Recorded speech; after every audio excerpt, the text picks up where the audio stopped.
Hello বন্ধুরা, আমি সুস্মিতা আবার একটা নতুন ভিডিও নিয়ে চলে এসেছি। কীভাবে লাউ শাক বড়ি দিয়ে রান্না করতে লাগে এটাই আজকে তোমাদের সাথে শেয়ার করব।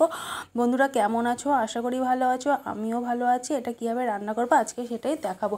এই যে এখানে লাউ শাক রয়েছে, এখানে ঝিঙে রয়েছে, বেগুন রয়েছে, এটাই আজকে তোমাদের সাথে শেয়ার করব। এখানে লাউ শাক কাটা হয়ে গেছে, পাতাগুলো কেটে নিয়েছি, ডাঁটাগুলোও কেটে নিয়েছি। এখানে সবজিগুলো আমার কাটা হয়ে গেছে। এখানে বড়ি রয়েছে, আগে তেল গরম করতে বসিয়ে দেবো কড়াইতে।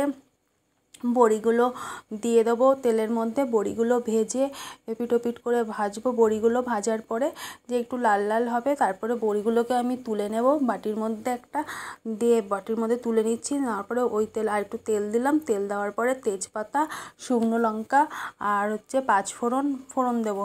একটু যেই মশলাটা লাল লাল হয়ে আসবে তার মধ্যে আমি সবজিগুলো একে করে সব দিয়ে দেবো। দিয়ে দেওয়ার পরে এটাকে নাড়াচাড়া করতে হবে, এপিট ওপিট করে ভালো করে নাড়াচাড়া করব। করার পরে ভালো করে নাড়াচাড়া করার পরে ওপর থেকে আমি লবণ দিয়ে দিলাম। লবণ দেওয়ার পরে আবার একটু নাড়াচাড়া করব, এটাকে নাড়াচাড়া করে এটা একটু ভাজা ভাজা হতে দিতে লাগবে। দেওয়ার পরে এর ওপরে আমি দিয়ে দেবো লাউ শাক, যে পাতাটা ডাঁটাটা যে কাটা রয়েছে ওটা আমি দিয়ে দেবো।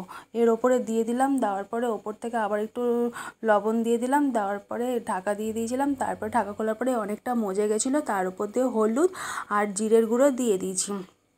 দেওয়ার পরে এটাকে আবার নাড়াচাড়া আর কটা কাঁচা লঙ্কা দিয়েছিলাম। আবার এটাকে ভালো করে নাড়াচাড়া করব। করে নেওয়ার পরে এটাকে হতে দিতে লাগবে কয়েক মিনিটের জন্য। এটা হতে দিতে হবে, কেননা ডাঁটাগুলো সিদ্ধ হতে হবে ভালো করে, আর সবজিগুলোকেও সিদ্ধ হতে দিতে হবে। এর থেকে কতটা জল বেরিয়ে গেছে আমার, আলাদা করে আমার কোনো জল লাগবে না, এতেই আমার সব কিছু সিদ্ধ হয়ে যাবে। এই যে এটাকে আবার ঢাকা দিয়ে দেবো ওখানে এটা হওয়ার জন্য। তারপরে আমার রেডি হয়ে যাবে। এই যে আমার রেডি হয়ে গেছে লাউ শাকে বড়ি দিয়ে চচ্চড়ি।